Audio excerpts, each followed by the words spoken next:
was taken away to a side room and told, Mr. Martin, you are not a witness in this case. You are an accused. I said, accused of what? You're accused of being Muhammad's spy master. And that's how it started.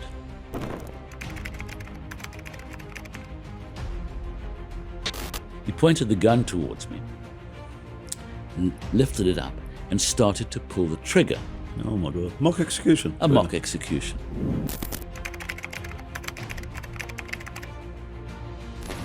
I was back in London. I got a text message on my phone which said, Dear Paul, I think I'm about to be arrested and executed. Thank you for everything and goodbye. If you wrote it as a novel or made it into a film, you would say it's too far-fetched. And at one point they brought me what they said was a confession. They said, Mr. Martin, here's your confession. Please sign. I knew that by signing a confession, that's it. It's my death certificate. I wrote 6 words only. Or 5. I love you 3 forever. I meant my wife and 2 daughters. So they looked at me. The guy said, I love you 3 forever. Ah, he said, this is a code. I saw these 2 blonde women walking towards me and I said, I know what's happening. I'm hallucinating. My mind has gone. And then I added, and it's so great that Nelson Mandela is doing the same. Which he wasn't, but you just said it. No, I fibbed. Okay. Sky Television came running up to me and said, Paul, we were at the press conference with Dr. Zahar, and he says you are a spy. What do you say to that? So I thought this is the end. Welcome to another episode of You Decide. My guest today is Paul Martin, a foreign correspondent and filmmaker for many years for major media outlets. Welcome to the show, Paul. Thank you very much. As I said in my introduction, you've been a foreign correspondent, war correspondent, filmmaker for many years. You worked for many media outlets. I'm sure there are many stories that we can cover in this podcast. But today I asked you to come here to specifically talk about one incident in your working career, and that was when you were a captive by HAMAS, when HAMAS took you as a prisoner. What happened? Well, this took place in 2010. I had been covering the war in Israel-Gaza for actually many years and spent a lot of time both in the West Bank and in Gaza and in Israel, but mainly in Gaza, where there'd been a lot of conflict. In 2008, 2009, for about 27 days, there'd been a serious flaring up of conflict, which Israel was angry with Hamas for firing rockets into its territory, had gone in and taken out rocket bases, and it was ended towards the end of January in that year. And we journalists had not been allowed in by the Israelis because they felt that we could get killed and then they'd be blamed, or also that many of my colleagues would be reporting only from one negative point of view, and that might have been the reasons why they kept us out. But as soon as the war ended with a ceasefire, people like me went in, and I was at my favorite hotel, which had a nice cafe outdoors, and about 60 people were having coffee and things. And I got tapped on the shoulder by a young man who said, "Hi, it's Mohammed." So I turned around and I said, "Oh yes, Mohammed, I remember you. You're the guy who was firing the rockets into Israel that I filmed like a year and a half ago with a militant group. Yes, I remember you well." He said, "What are you doing here?" I said, "I'm come to make a new film about what's just really happened." I could already see that the reporting that my colleagues were doing was not accurate. Just a few things already alerted me to that. But I wanted to cover the whole event, as I always do, fairly and accurately, with a flat mirror, as it were. I see my role as just telling a story truthfully without distorting it. So that's proper my journalism, in other words. Proper journalism, yes. a rare commodity these days. And there I was, about to ask him a question. And I said, one thing I'd like to do is go to your militant group and film their point of view as to what happened in the last few days. And he said, well, I don't belong to any militant group. I said, hang on, I filmed you and your group firing rockets into Sderot, which is across the border in Israel, a year and a half ago, and you do belong to a militant group. He said, but I've resigned. Now, that alerted me to something. You don't resign from a militant group because you know where things are kept, you know who's in it, you know their secrets and so on and so forth. You swear an oath of allegiance to remain lifelong member of the group and so on. So I said, you can't have resigned. He said, I have resigned. I said, why? He said, because I don't agree with firing rockets into Israel at civilian targets. So I said, well, that's incredible, because I'd been to numerous war zones, not just in the Middle East, and I'd never met a militant, a terrorist, a guerrilla, whatever you like to call them, who had changed his mind about being a guerrilla, a militant, or a terrorist, let alone was willing to talk to me, a journalist, about this. It's a good story, I thought. So I said, don't you think you'd be in danger talking to me here in this cafe as a journalist? He said, no, I'm here, and I tapped you on the shoulder because I want you to tell the story of why I changed my mind. So I said, well, that's extremely dangerous for you, surely. Obviously, militant groups don't like you to reveal that you've changed your mind on that kind of thing, especially if they are from an authoritarian regime, as Hamas was. Hamas had taken control of the Gaza Strip in 2007 and was imposing itself very strongly on it. So I said, you'll be in great danger. He said, I'm already in danger. I said, but you'd be in greater danger if you want me to make a film about this. He said, I'm willing to do that. I thought, look, the guy's an adult. If he wants to do that, it's up to him, but I'd try to dissuade him. So I said, I don't think it's a good idea. Call me in 2 days if you really want to do this film. I thought to myself, well, it's a good story. Look, we say in journalism that if a dog bites a man, it's not much of a story. If a man bites a dog, then it's a story. It's more of a story, exactly. So there he was, willing to tell me why he's changed his mind. And I've already got film of him firing rockets on his very first rocket firing mission. Fantastic. So, fabulous story. But it was dangerous for him. I did not think it would be dangerous for me so much, although obviously Hamas would hate the film when it came out. And maybe it would be the last time I'd go to Gaza. But so what? It was a good film. But I felt I had a duty to him. 2 days later, he phoned me, yes, I want to make the film. So we did, with a small camera. Didn't use my usual crew in Gaza. We went to various places. He told me what had happened, where he'd fired from, why they had done this, why he'd changed his mind. And he took me to an internet cafe. And he said, this is the main reason I've changed my mind. I want to show you something. He went online, and he suddenly was talking to an Israeli in Tel Aviv. And he said, this is the guy who I used to talk to because we used to both work for a company, an American company, that solved technical problems for internet people or for computers and things like that. And whoever came up with the right answer and could solve the problem for the main company would be paid a huge bonus and so on and so forth. And we suddenly realized here's a guy in Jerusalem, actually he was in Tel Aviv, and here's a guy in Gaza, both doing the same thing. They started to talk to each other. Something that could never happen 30 years ago, let's say, less than that.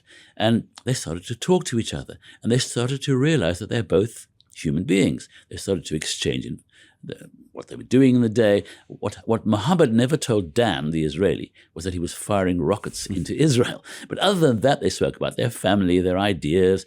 And he started to think to himself, hang on a second. As he told me, I started to see the human side of them. I didn't see them just as killing machines, which I'd been indoctrinated to believe from a very young age. What a fantastic story. It's a nice, pleasant story with a nice ending. But I thought it would be a nice ending. I said, can I go and see Dan, this guy who's on the other end of the computer? I eventually arranged to see him.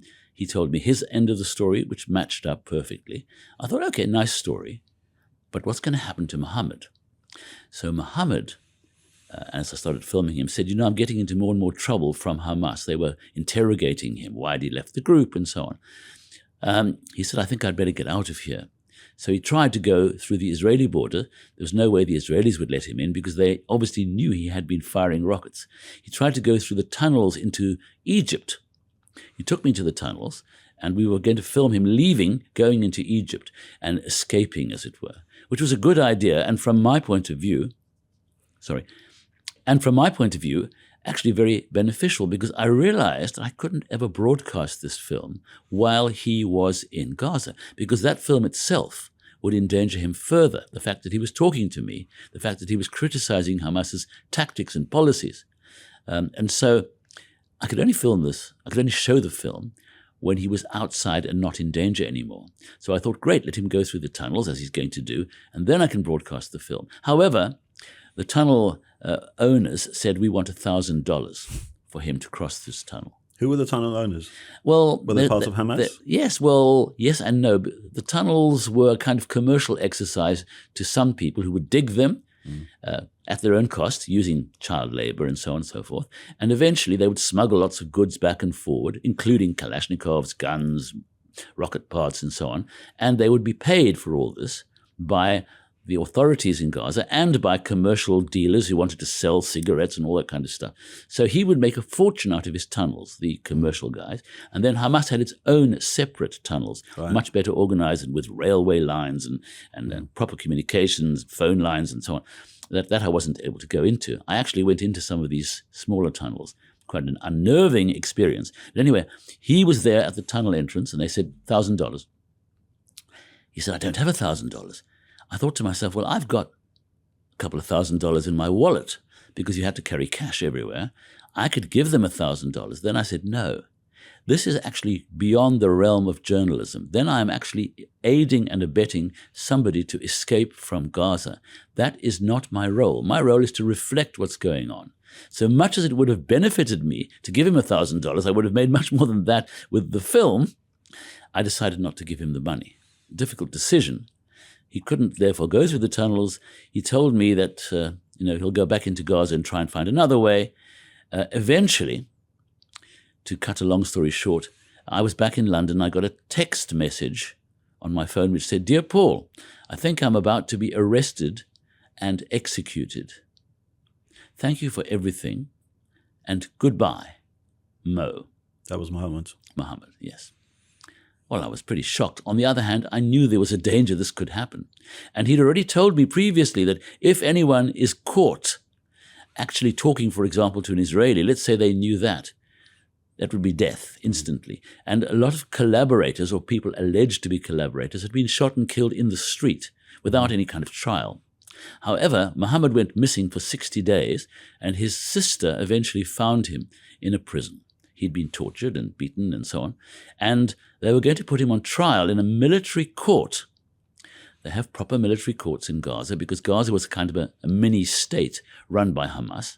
And then this court, the obvious outcome was going to be death, execution, unless there was some circumstance that could change it. I thought, well, you know what? If I go back to Gaza and say, look, this guy can't be a spy, he can't be a collaborator, because why would he want a Western correspondent to make a film about him having left his group? And why would he have left his group in the first place if he was a spy?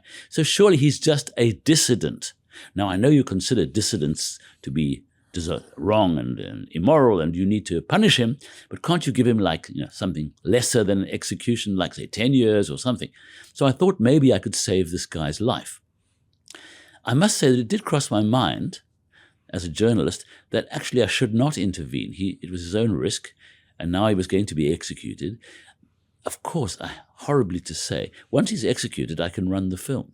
And in fact, it would become even more valuable as a film. But I said, no, you can't think like that. You have to try and save this guy's life. So I went to Gaza, having written in advance to the Hamas authorities that I was coming to this military trial. I arrived, was taken away to a side room and told, Mr. Martin, you are not a witness in this case. You are an accused. I said, accused of what? You're accused of being Mohammed's spy master. And that's how it started.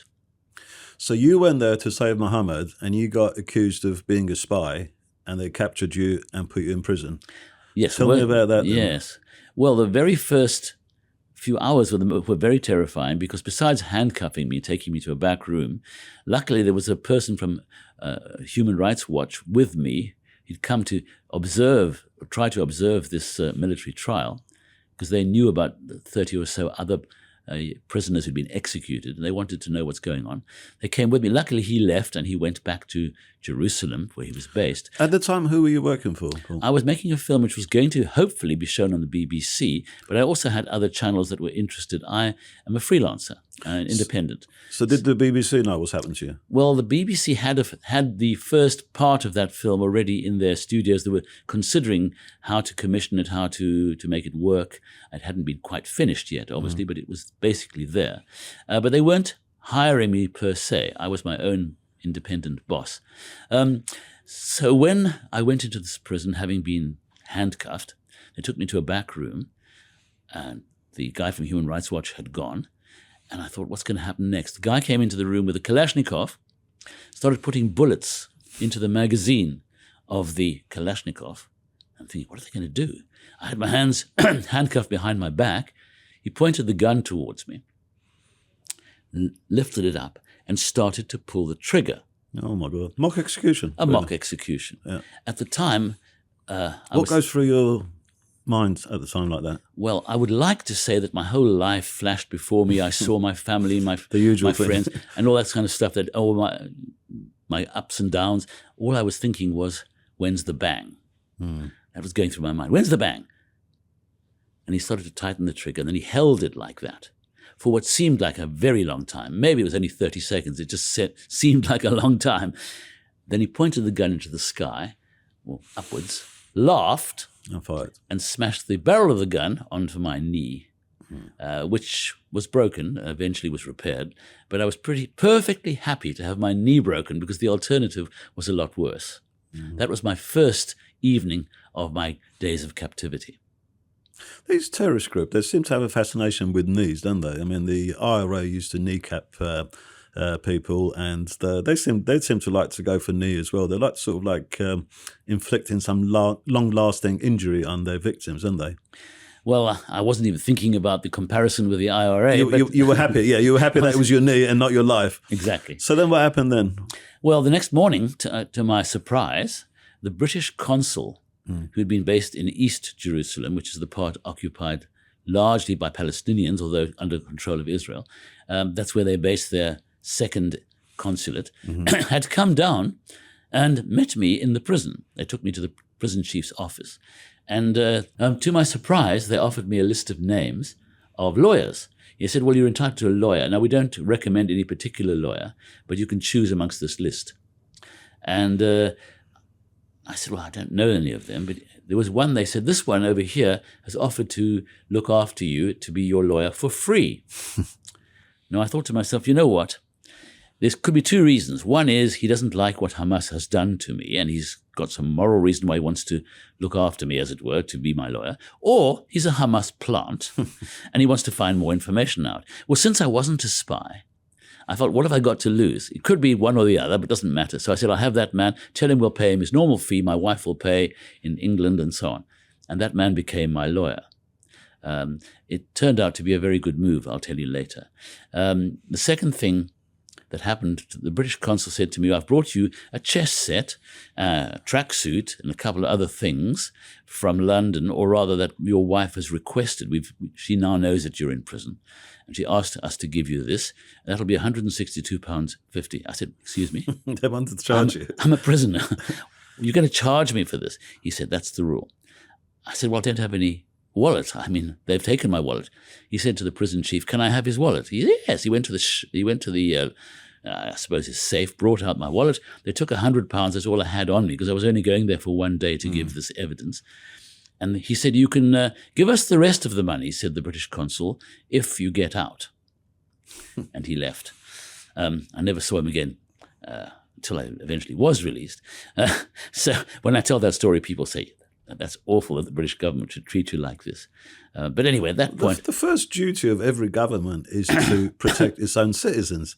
And yet I've heard this sort of story about how British prisoners are treated by their consulate time and time again. And it still doesn't stop me from being surprised at how low they can get. Yes, I thought to myself when I was released, you know what? I'm going to go to the British consulate in East Jerusalem and I'll pay them their extra £62.50. And I did, and I got a receipt. So that was their attitude to prisoners and to journalists. So obviously that was the way they thought of us. Anyway, it was the least of my problems. Right. So how long were you kept in captivity for? Well, in the end, it was 26 days. But it could have been a lot shorter, if you see what I mean.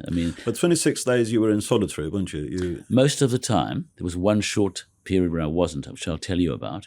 But for the first 8 or 9 days, I was in solitary confinement, but in a cell that was reasonable, I could see out of.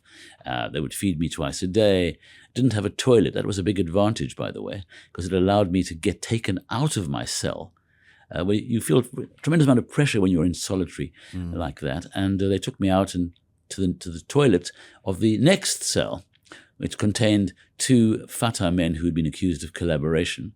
And I wasn't able to talk to them. This is the rival group to Hamas. After 2007, Hamas literally killed them, didn't they? Well, not always, but in this case, they accused these 2 of being collaborators, and eventually they were indeed executed. Right.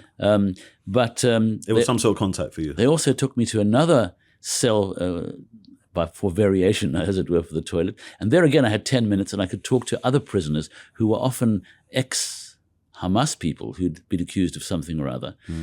So that was kind of the break I had during the day.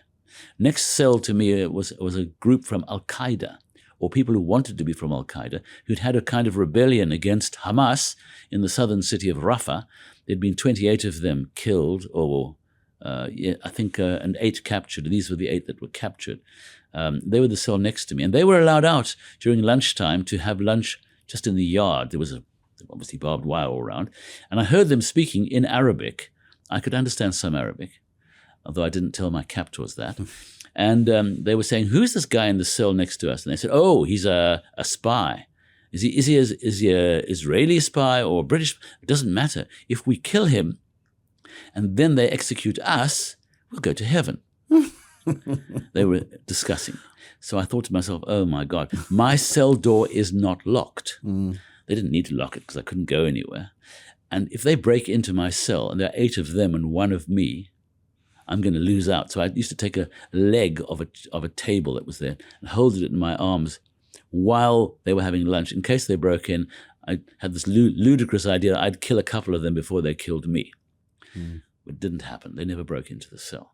But that's the kind of environment I was in for the first 8 or 9 days. I also, by the way, we've got a few props here. I wrote a diary. Right. It didn't have this cover, but here are pages from the diary. You can probably see them. Yeah. Can we see that in the camera? When I say a diary, these were just scraps of paper that I had been given by the British consul. He gave me a notebook, all included in the £167. And I had been writing this stuff and sticking it up a drain pipe. There was a drain pipe. I just hoped it wouldn't rain. In case I could ever get out, maybe I could get the diary or the writing back. It wasn't quite like Anne Frank or something. I was very careful to write nothing that was too provocative in here. Just in case they read it. In case they're going to find it and read it, which I thought was likely. I actually managed to smuggle some of these pages out of the prison. And that, when I say smuggle, what had happened was the British consul's representative in Gaza at one point came to see me. And he said he's allowed to take washing out to be washed. So that's very nice. So I stuck a pile of washing in a bag. And in amongst the washing, I included some of the pages of this. I thought it'll never get out, but I'll try.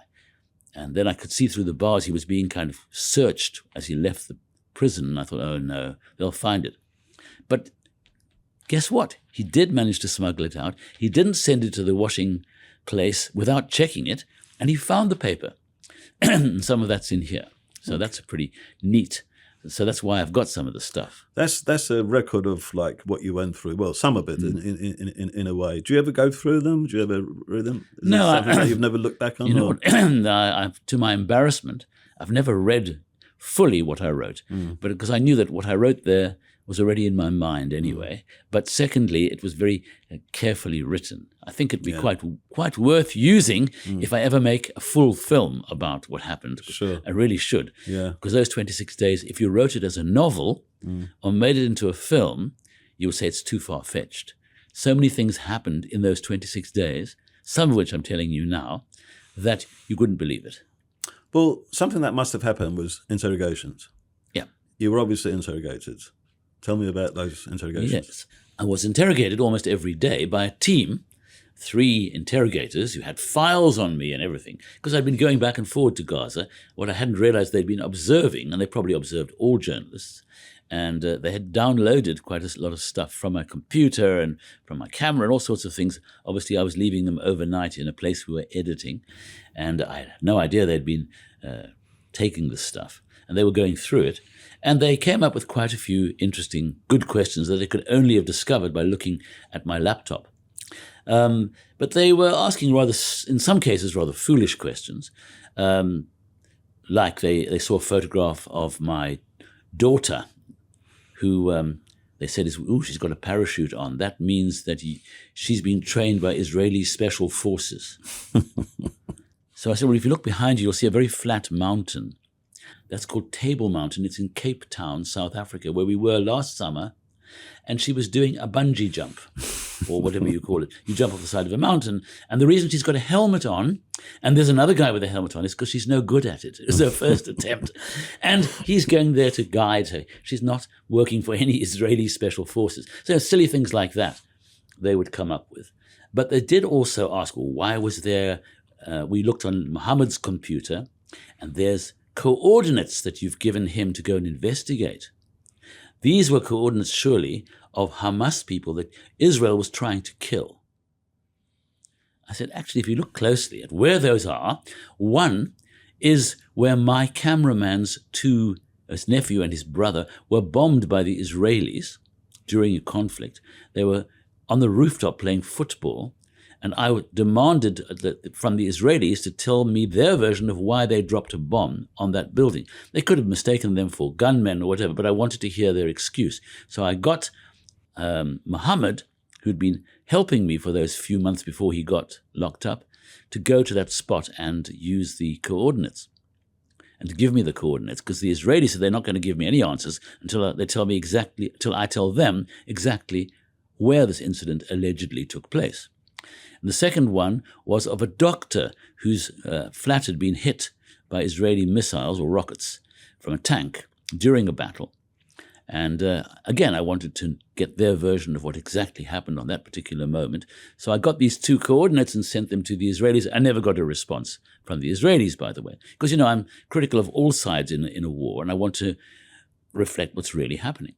So I suppose once they checked those coordinates, they would have found there were no Hamas people hiding there. It was genuine. But there were things like that they asked me. But they were trying to prove I was a spy. What got really dangerous for me was when they said, not only have you been helping Mohammed, and Mohammed's been helping you, but we know that you were the mastermind behind the killing of Mohammed Mabhouk. Now, Mahmoud Mabhouk was Hamas's chief representative going to Tehran to get weaponry and other support for Hamas. He was killed by the Israeli intelligence, Mossad, sent a team to Dubai. You may remember they were dressed up as tennis players. Oh, yes. That one, yeah. Where they suffocated him with a pillow or something. I don't know how they killed him, but anyway, whatever it was, How did they connect you with him? Well, what they said was that I had been the mastermind of this particular activity. Well, obviously that was ludicrous. However, I could see what they were thinking. What they could do is, if they can't show that I was a spy master for Mohammed, which was rather a ludicrous allegation, what happens if they could claim that I was the mastermind of that killing? They could then execute me. And of course, when you're executed, you can't say much afterwards. And they would say, this is why we had to execute him. We're not attacking journalists per se. You have to understand that having arrested a Western journalist was dangerous for them, because part of their propaganda exercise, as it were, was to bring us Western journalists into Gaza and get us to portray the situation as them being imprisoned by the Israelis. They never used to mention the Egyptians, which in the southern border. And therefore, they wanted Western journalists as part of their propaganda. To make them look good, yeah. Now, having locked one up, this was going to frighten away other journalists. But if they could claim I wasn't really a journalist, I was a spy and I was masterminding all sorts of terrorist activities against Hamas, and so that would make them look better. It would also help getting them support from Iran, and other such places which supported Hamas. So I could see the logic in why they were asking me these questions. Right. And I thought, oh, this is not good for me. But obviously it was nonsense. And they were saying I'd masterminded this attack. And the body of Mabhouh had been brought back to Damascus, where he was buried. He was a Palestinian living in Damascus, around the same time as I'd been arrested, in fact, a few days before. So I could now see the connection. So this kind of thing was worrying, to say the very least. And I thought my days alive were going to be numbered. I'm going to be executed, it's clear. They even told me they were going to execute me under a British law.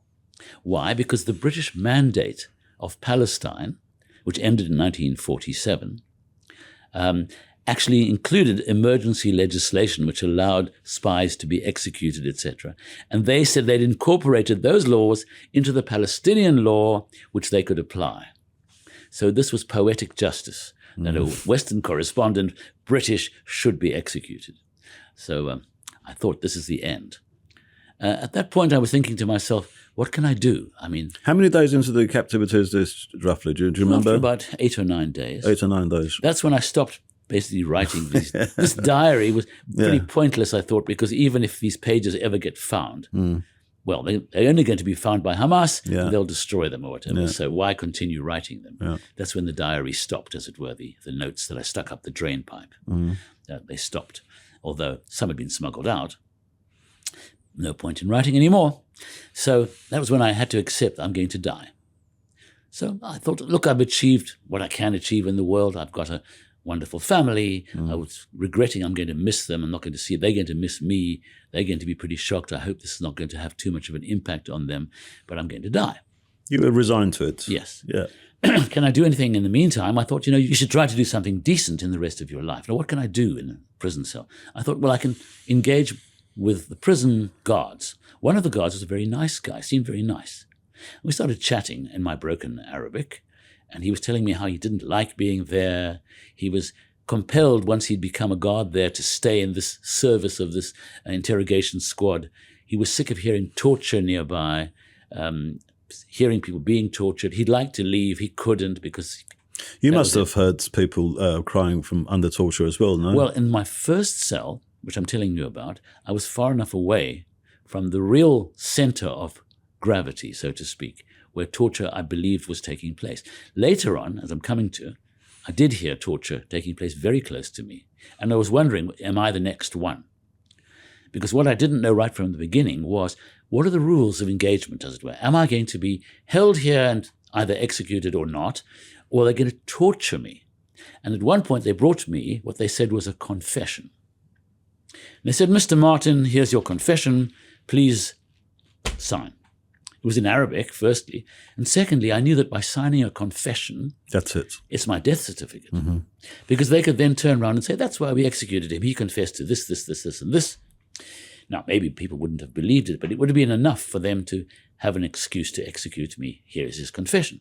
So I said, I will not be signing this confession. They said, you will.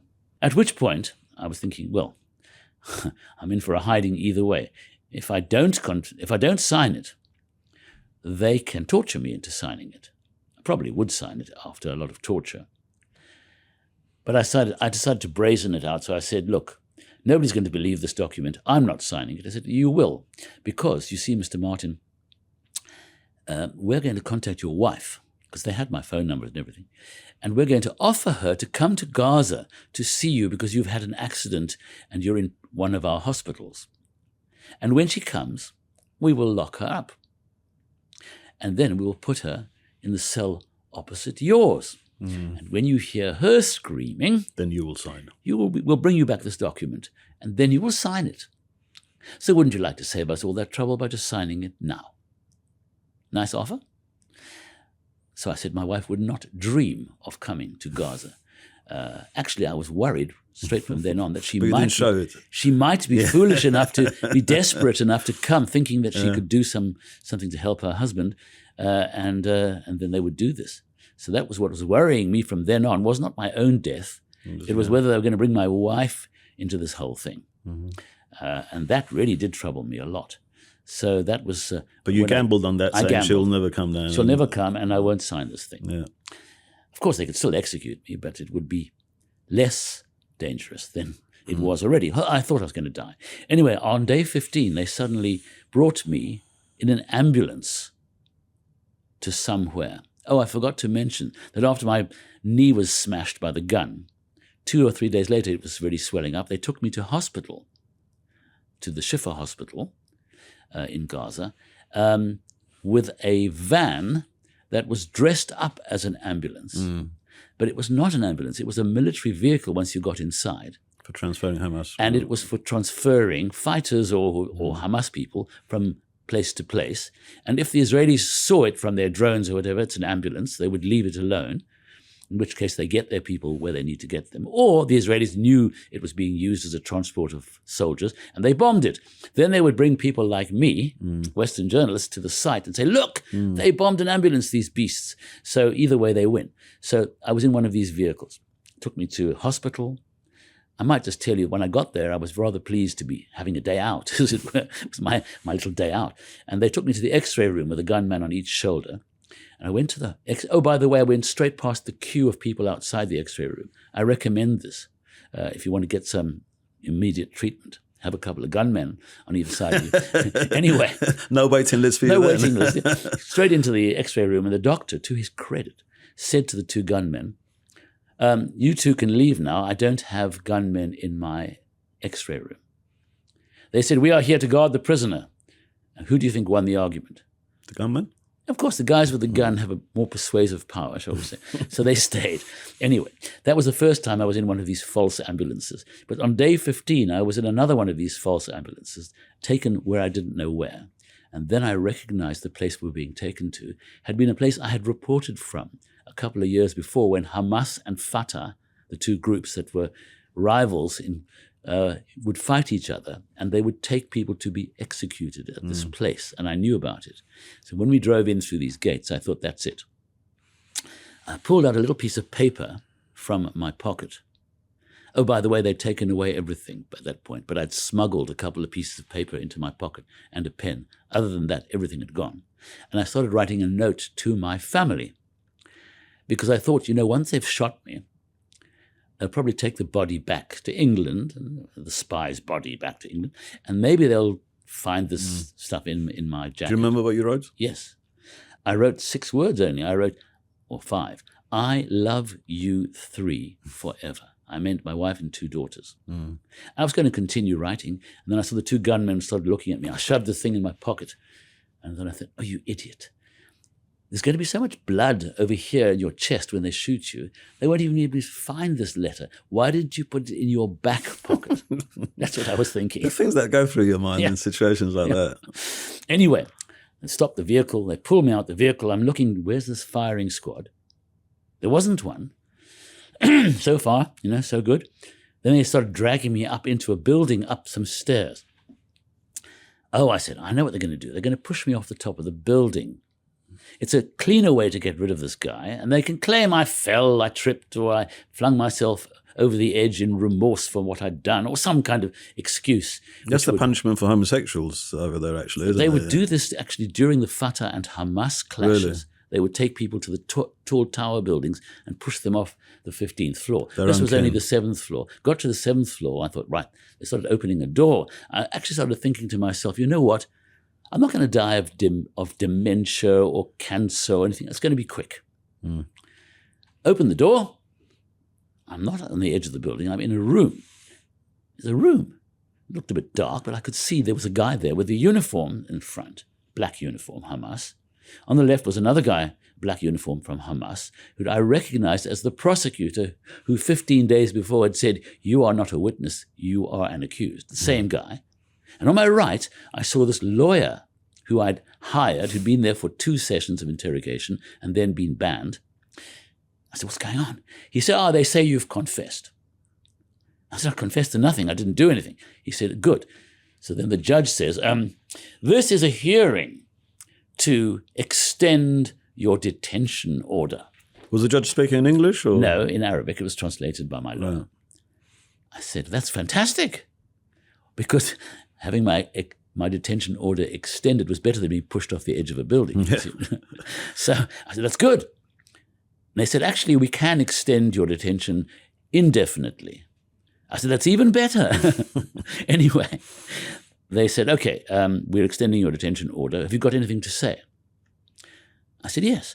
Why can't I communicate with my family? I said, like what? I said, hang on a second. I put my hand in my jacket at the note I'd just written of those 5 words, I love you 3 forever. Mm-hmm. I said, can't my lawyer just send this to my wife? So they looked at it, and the guy said, I love you 3 forever. Ah, he said, this is a code. I said, a code? He said, yes, it's a code. It's going in my file. He put it in his file. So I was taken away from that place of execution, which wasn't going to be my execution, and they put me in a much worse prison cell. That's when I heard the torture going on all around me and started to think, is that my turn? So that was the beginning of my next series of events, which were even more dramatic in some ways. Because about a few hours after I was put in this much worse cell, which had a tiny little slit for light, and there was mosquitoes were coming out of the ground from what was supposed to be a toilet of some sort. Mm. And there's a thin little mattress and no lighting apart from that slit, and thick metal walls. But 3 or 4 hours later, they took a prisoner and threw him into my cell. And this poor guy was shaking like crazy. And I was thinking he must have been tortured. His hands looked swollen, his face looked beaten. And he looked at me and he said, can I sit? Can I have your mattress? Can I lie down? So I rolled off my mattress, let him sit down. I just rolled up to the insect-infested so-called toilet and let him lie down. And after about 10 minutes, he seemed to calm down a bit. And he said, I've got something to give you, he said in Arabic. What can this poor guy give me? You know what he did? He pulled out of his pocket a plastic bag. He opened the plastic bag, and in the plastic bag, there were 6 dates, the dates that you eat. He gave me 3 of the 6 dates. I thought to myself, this man has just given me half of everything that he owns in this world. What a man. Mm. Even in a prison, you can see wonderful humanity like that. I thought, beautiful. What a man. I ate them. They were delicious. A couple of hours later, they took him out of the prison cell again. I never saw him again. I was thinking, well, this is a message to me, basically saying, you think you're in trouble, Mr. Martin? You see this man? Well, that's you in a week's time. That was the interpretation I took from that event. And I then started thinking, actually, being in this cell is a good thing, not a bad thing. Why? The prison walls were quite thick. The little metal walls around me, they would feed me through a little hatch. I was thinking, I'm free. I have not broken. I am still me. They haven't broken me. And they can't do anything to me apart from execute me. And I'm willing to face that. So that's when I felt I had the strength to survive. You felt invincible at that point? Well, in the sense that I felt they can't do anything to me that can make this any worse. Right. That's what I thought. And I decided I'm going to have what's called, HAMAS is called, the term HAMAS is an abbreviation of 3 letters, which means the Islamic Resistance Organization. Movement organization. I am going to resist in my own way, resist mentally, resist spiritually. Resist the Islamic resistance movement. Exactly. So I'm going to have my own campaign of resistance. That's what I was thinking in that prison cell. Anyway, altogether 7 days later, I suddenly found myself being taken out of the cell blindfolded. And we've all seen pictures of what's happened to prisoners in hardline places who've been blindfolded. They're often executed, obviously. And I'm thinking, this is my execution coming. Or torture, one or the other. I was hearing this torture, and I was hearing my guards laughing at the torture. So I'm thinking, this is going to end up very tough. Now we'll see how much resistance you can put out. So I'm walking across this yard. I can feel I'm outside. Suddenly I feel I'm inside again, and I hear a slamming door. No sound. I think, oh, hang on. They've gone. So I pulled off my mask. Guess where I was? I was back in my old not so bad cell, which had air and a bar that you could see through the window and so on. Wow, I said, this is fantastic. Thank the Lord, I'm back in my nice old cell. The next morning, my cell door opened and people from the International Committee of the Red Cross came in. At first I thought, I know what's happening. I saw these two blonde women walking towards me and I said, I know what's happening. I'm hallucinating. My mind has gone. Anyway, they were real people. We're from the International Committee of the Red Cross. We've come to find out how your conditions are, how you're feeling, how they're treating you. When they asked me how they're treating me, I just shook my shoulders like that because right behind them was one of the interrogation team. So I didn't say anything. I just went like that. They said, we understand. So have you been able to communicate with your family? I said, no. They said, there's a card which we're allowed to take out of the prison that you can sign on the back of, and you can write a short note. You have 2 minutes because that's all we've got. And I wrote a note and I started writing, darling, to my wife. I said, I am fine, physically, mentally, and spiritually. And I knew when I wrote the word spiritually, she'd understand they have not broken me. That's what I was trying to say. And I kind of hinted they should launch a campaign to get me out of there, but I had to write in a careful way. And then I wrote at the end, I love you three, meaning my wife and 2 children, forever I was about to write. And then I said, hang on a second. I wrote I love you three forever on day 15, and they confiscated that note when they thought I was going to be, after I thought I was going to be executed. They confiscated that note. If I write I love you three forever, the prison chief will see this before it gets out, because they had to show the letter to the prison chief. It'll never get out. So I sat there and I said, love you three, and it was the last word of the line, and I wrote endlessly instead of forever. Guess what? The prison chief obviously didn't have a dictionary or something. He didn't see that it was the same code, so-called. And the next morning, the Red Cross in Great Britain delivered the letter, obviously it had been faxed, to my home physically. They came round and brought it to my wife. And that was the message she got from me. That was one of the best things that happened in my 26 days of captivity. So how did I get out? You're coming to, yeah? Well, I was going to say, did you start a campaign and then did that lead to your release? Or I didn't know she already had. But obviously this is a turning point now in your captivity. She already had started a campaign.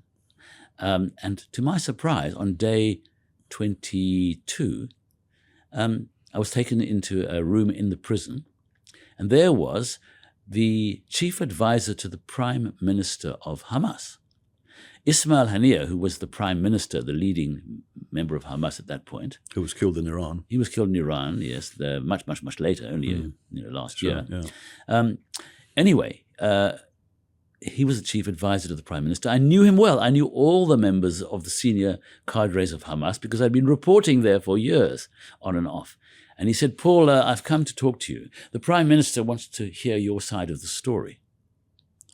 So I thought, no, why is he asking this? So I told what had happened. I sort of tried to make out I'd made a mistake. Shouldn't have really come and interfered in your business about Muhammad, but I thought I'd try to save him, and so on. He said, do you want to speak to your wife? My mouth went completely dry, and you thought she was there? I thought, oh my God, they've done what they were threatening to do. They phoned her, said you can come to Gaza. They put her in the cell opposite mine. Maybe they're torturing her. Oh, God. So I said, yes. He pulled out his mobile phone from his pocket. You might call it a cell phone, if you see what I mean. Yeah. And he handed solitary cell phone. And he handed it to me, and he said, you can call her. I said, call her. So yeah. So I dialed her number, her mobile, and she answered. I said, darling, it's me. Whoa, are you out? I said, no, of course I'm still in prison, but I'm with the deputy head of Hamas, or the chief advisor. How's the family? So he started telling me, we're all fighting for you. We've got a campaign going for you. We've even got Archbishop Desmond Tutu to battle on your behalf.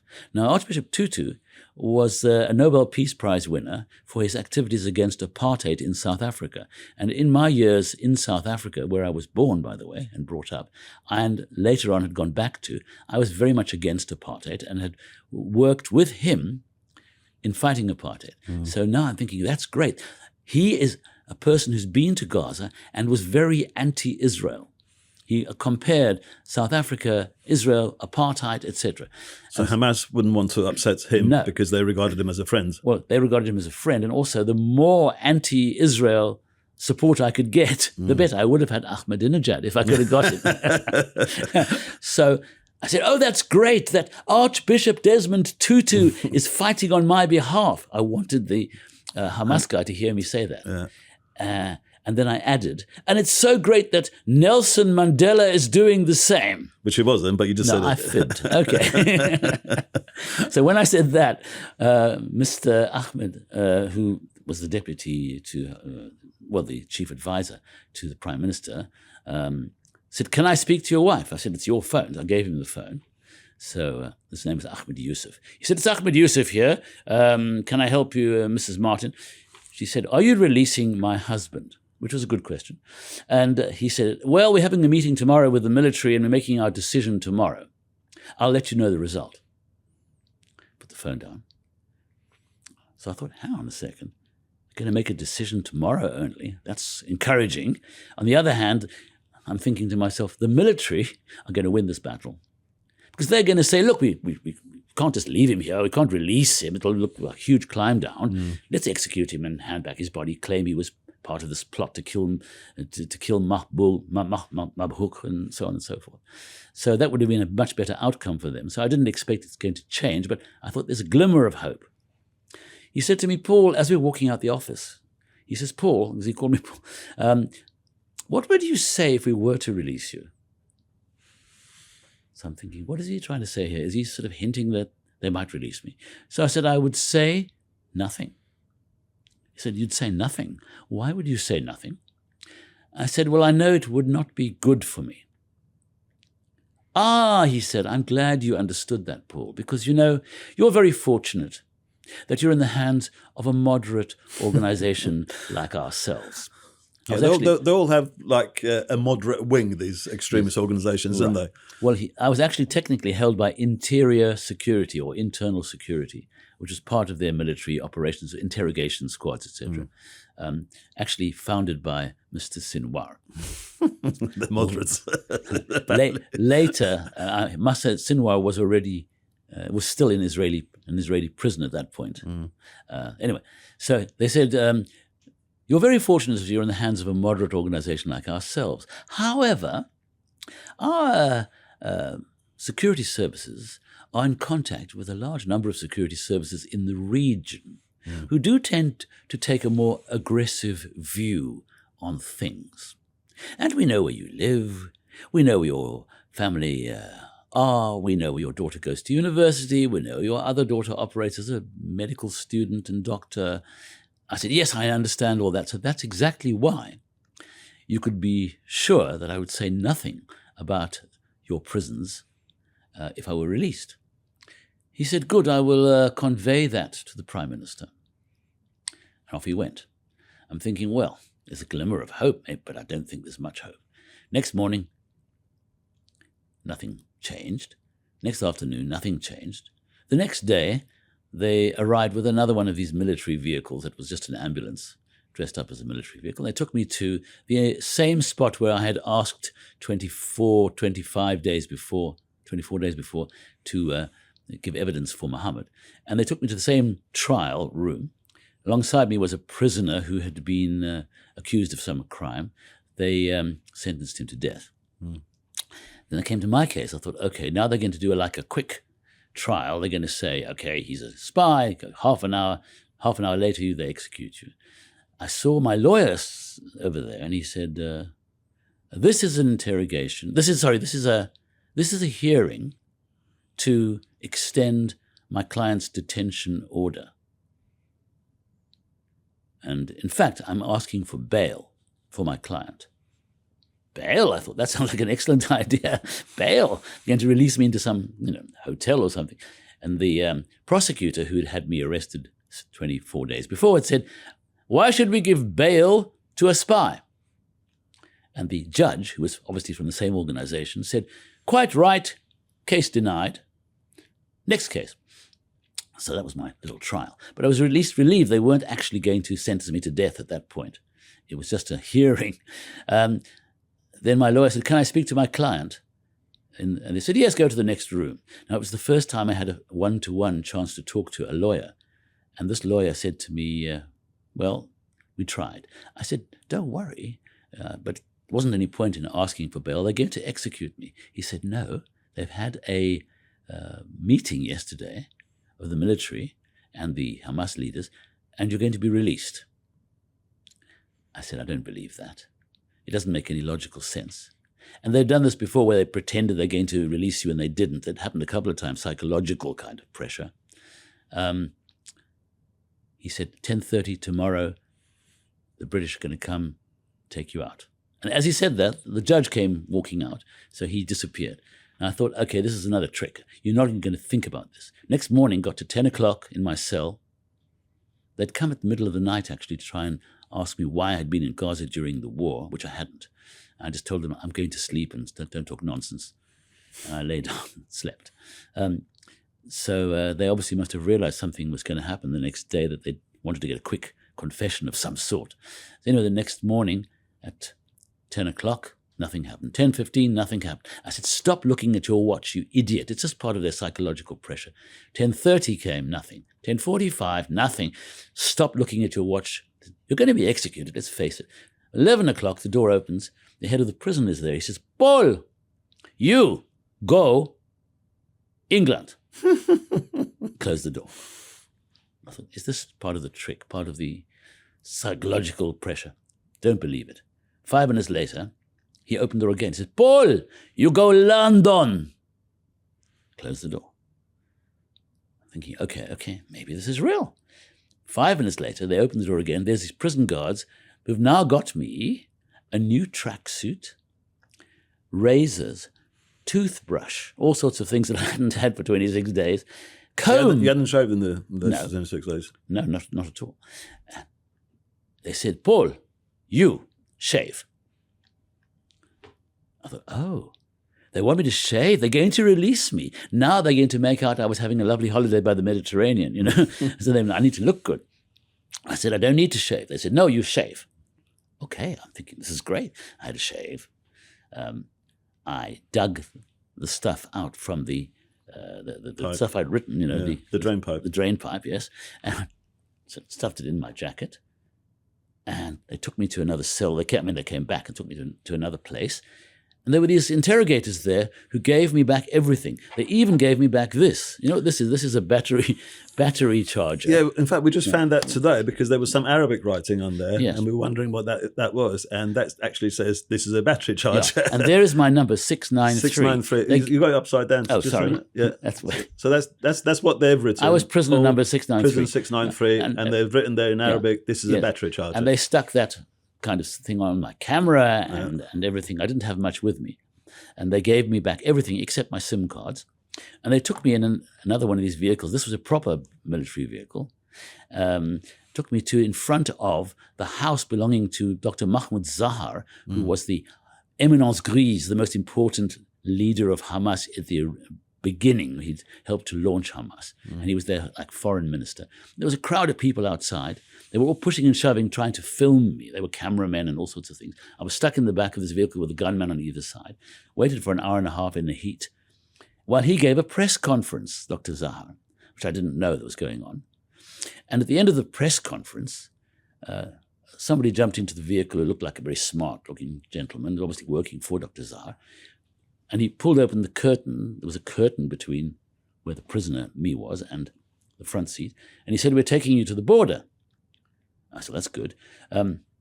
Meanwhile, they'd pushed back all the cameramen, but they actually had a cameraman who was photographing me. And Can you show those pictures? Well, yes, that actually came a tiny bit later. Right. You'll so that's see you me. on the day you're being released, yeah? That's me being released, and that is one of my interrogators, captors. That's one of your interrogators? Yeah, but he wasn't actually asking the questions. He was like a guard for the interrogators. And there you see me coming out with cameramen all over the place. But they took me to the border. And when I got to the border, I could see my lawyer had been driving behind, and so had half the world's press, it seemed. And they were all running up to me, and I thought to myself, hang on a second, I must be careful what I say here. And my lawyer handed me the phone and said, "It's Dr. Yusuf on the line, the man who had had that conversation with me and my wife." And Dr. Yusuf said, "Congratulations, Paul." I said, "Thank you, Dr. Yusuf." He said, "Remember our conversation a couple of days ago about what to say to the media?" I said, "Yes." Put the phone down. I thought, okay, I'm not going to say anything. So I said, as I got out the vehicle, these journalists were running towards me with their cameras. I said, no, gentlemen, there will be no questions. I will make a statement. I prepared a statement in the back of this vehicle in my mind. And I said, and you can actually use the clip from Associated Press and from Sky and various others who were filming. I said something like, "My release today is a great victory, a victory for the right of journalists covering wars all around the world to be able to do so without the fear of interrogation, intimidation, or worse. And I would like to thank the British government and the South African government and all the media organizations for the help they have given me." I had no idea if they had given me any help or not, but I said it anyway. And then I said, "No more questions." And they said, "Paul, how have you been treated?" Thinking, oh gosh. They wanted you to say you've been treated well. I thought, I don't want to say anything. Because if I say I'm being treated badly, maybe this is a trick. Yeah. Maybe they'll just take me back into my cell or do something bad. So I said, "No comment." They said, "Are you afraid to be talking about it?" I said, "No comment," which is a comment, if you see what I mean. It's a strong comment. By saying no comment, I'm actually commenting. In this case, that I could have been too afraid to talk about it. They said, "Did they torture you?" I said, "No comment." Again, it's a comment. But I'm thinking to myself, maybe this deal was a kind of a deal. I don't say anything about Hamas and the conditions and so on. They release me. Was some kind of a unwritten deal. And then the British consul came and said, let's go, let's go, let's go. He grabbed me, took me into the vehicle. And as I did that, Sky Television came running up to me and said, "Paul, we were at the press conference with Dr. Zahar, and he says you are a spy. What do you say to that?" So I thought, well, I can't say no comment to that. So I said, "Ridiculous, ridiculous, ridiculous." That's all I said. And we got into the vehicle and drove off and got across the border. And I discovered that they had been saying this. I phoned the BBC instantly because my wife, I first phoned my wife, and she said the BBC has been saying that Hamas says you're still a spy. I said, no, there was a deal that they would keep quiet about this allegation or stop making this stupid allegation, and I would keep quiet about Hamas. When I heard that Dr. Zahar actually had said what he'd said, and I phoned the BBC and they read out word for word what he'd said, they had asked him, Sky had asked him, "So are you still saying Mr. Martin is a spy?" And he answered, "Yes." Well, I thought, there's no deal. So from then on, I said, I'm going to say what the hell I want about Hamas, tell the truth, and I've been doing so ever since. And that is what happened to me in those 26 days of captivity, where I learned a lot about myself and a lot about Hamas. That's fascinating. And I wanted you, I could talk to you about all the other things that have happened to you during your journalistic careers, what happened to you in Bosnia and all that. Each one of those would be a program. But the reason I wanted to talk about Hamas is because you've got first-hand experience of this terror group. You've been there in captivity. You know about them more than all these other idiots that are marching for them every Saturday in our streets. And right now, actually, before asking my next question, there's another picture here. Do you want to show that, and then we talk about what that is? So you were there with a bunny and a girl and a young girl in a hijab. What's that about? Well, of course, long before I was locked up by Hamas, I'd been reporting from Gaza extensively, and one of the reports I did was about that girl who actually was the presenter of a children's program run by Hamas, and the bunny was somebody she would speak to, and the bunny was eventually in her program killed by Israelis. And of course, telling children that Israel kills bunnies and it was part of their propaganda. That was operation. Their children's program. Children's program. Yes. Unbelievable. Yes. She actually was the daughter. She was the niece of one of the top members of Hamas. Right. But she presented the program. Charming little girl, but with very, very bitter views. Yeah. Obviously, they get a lot of indoctrination when they're very, very young. Yeah. So that's why I thought I'd bring that along to show you. But so I do know Hamas. You could jokingly say that I know Hamas from the inside. If you see what I mean. And I can tell you that I wasn't surprised that Hamas then, operated to control Gaza very, very strongly, to root out any opposition, and eventually to attack Israel as they did on October the 7th, 2023. But are you surprised by all these people that come out marching in the streets in support of Hamas, and they have no idea what they're talking about or what Hamas is about? Does that surprise you after October 7th? Did you think that there'd be such large protests in support of them? Well, I'll tell you two things. First of all, as I told you before, I'm a mirror. I reflect what's really happening, and I don't try to comment on who's right and who's wrong. It's pretty obvious that if people arrest you and want to have you executed, it seems, and treat you like they did in my case, just for helping a Palestinian, I was taking some risk, I suppose, to help a Palestinian. Obviously, I'm not impressed by Hamas, shall we say. But I continued to talk to them, by the way, after I was released. I was, in fact, invited back to Gaza by the deputy head of Hamas. And I did go back in 2014, but that's another story. So coming back to your question, Hamas is an operation that uses terrorism. I never used to call them terrorists because they were also running a country, trying to run a little mini country. And when they acted as terrorists, they were conducting terrorist operations. But I use the term militants. I think one can now use the word terrorist because of what actually happened on October the 7th, 2023, and the awful things that took place on the kibbutzes and music festivals, and the kidnapping of 200 and something innocent civilians who were actually, in general, looking for peace with Hamas. So all those things which included babies. Oh, yes. And I always say resistance movements, liberation movements, they don't kidnap babies. They don't hold babies as captives.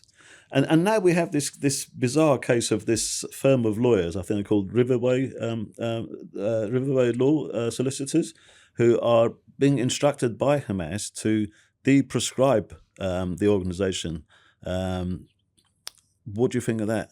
Well, I was trained as a lawyer myself, and I still cover media law and report on it and use my legal training, hopefully to get me out of trouble. Doesn't always work. My view is that to try and get the British government to change its mind about prescribing Hamas and calling it a terrorist group is a hiding to nothing. They're not going to win this case because Hamas has provided so much evidence of its own use of terror that I can't see a British government changing its mind. The problem, of course, is politically that a lot of Europe is trying to whitewash, shall we say, some of the crimes of Hamas. And the British government, to some extent, is under similar pressure from part of its Labour Party organisation. And there are those who would like to de-prescribe Hamas and see it as a part of a liberation movement. I don't think they're going to win. You know the person who's instructed the firm of lawyers, don't you? What's his name? I don't know the person who's instructed them, but I know the person who signed the order originally for this case to take place and to swear on an affidavit. And that is the same man who I had gone to see in Cairo and eventually organized my return to Gaza for what was a very eventful 2 days. And he has signed the document. He's still alive, unlike some of his colleagues who've been taking shelter in Qatar and have been traveling around and not facing the same awful situation that Palestinians do face in Gaza. I want to add that I'm deeply, deeply upset about seeing the scenes I've seen inside Gaza because I have huge sympathy for individual Palestinians, not all of whom are supporting Hamas, and yet they're caught up in this war, which has been extended and continued and made worse by the tactics used by Hamas in fighting this war and by Israel's willingness to attack a terrorist and know that there are going to be civilians around that terrorist. So I don't see things completely black and white. But I do feel that Hamas is primarily responsible for the current conflict.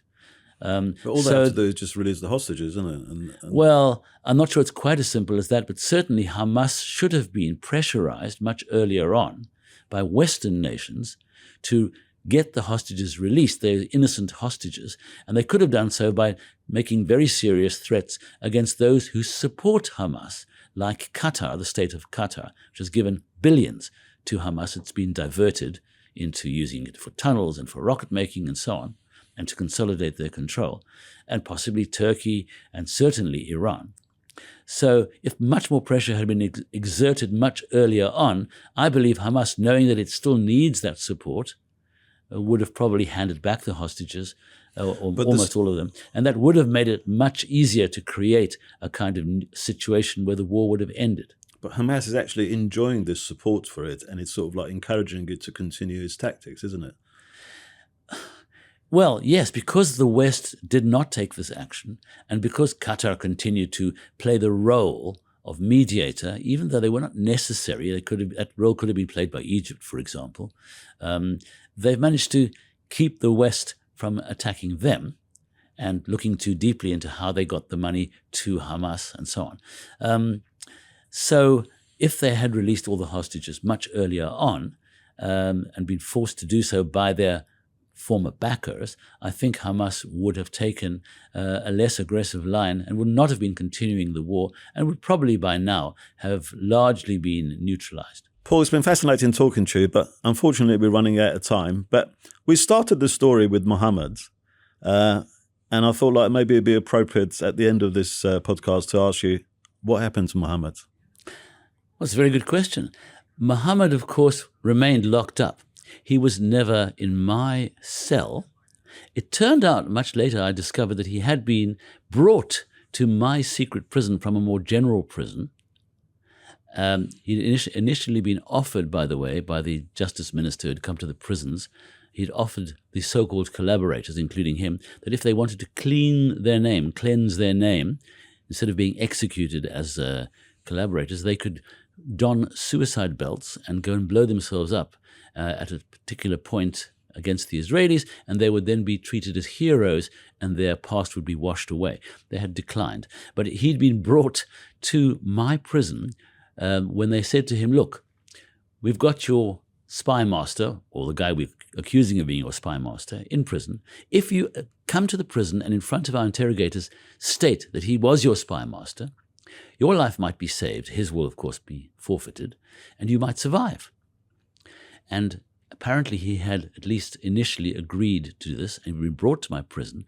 And when he had seen me walking past his cell, he changed his mind and refused to come and say that. And they continued to torture him for another 14 days before they took him back to the old prison. So that's what happened to him while I was in my 26 days of captivity.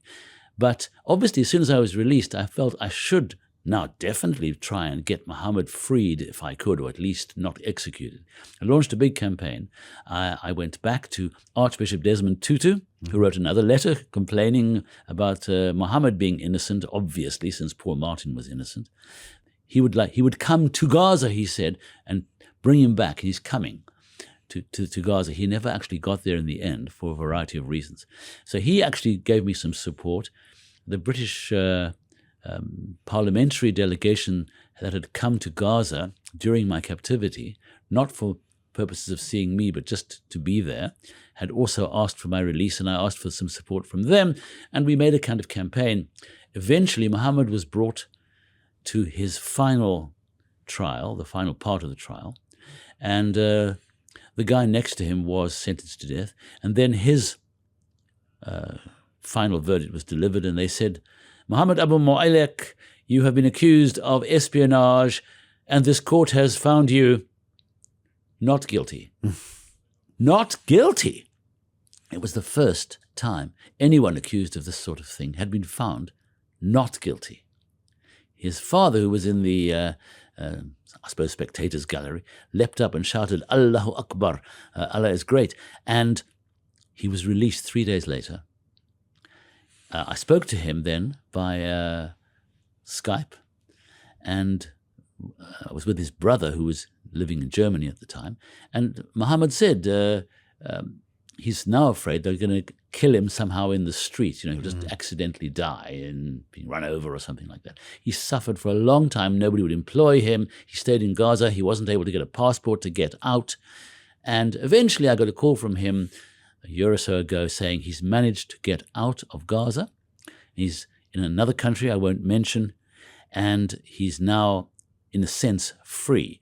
But he's scarred for life from the fear that he felt and the intimidation and the psychological pressure, physical pressure. And I doubt if he's going to be the Muhammad that I knew so well and enjoyed, whose company I enjoyed. But at least I feel I've achieved something. Maybe I've helped to save a life. And that's made it worthwhile. What a courageous man. And when I say that, I mean Muhammad and also you. Thank you so much, Paul, for giving me your time to speak about your experience. I know it wasn't easy. I don't think you've talked about this to anyone publicly. Have you before? Very little. Yeah. I certainly haven't given as much detail. But there's still so much more to say, isn't it, that you could talk about what happened in those 26 days. I've kept some of it up my sleeve. Yeah, and so you should. Thank you very much, Paul. Thank you. Thank you. Thanks very much. Well, there you go. You've heard Paul's story, and as always, it's up to you to decide.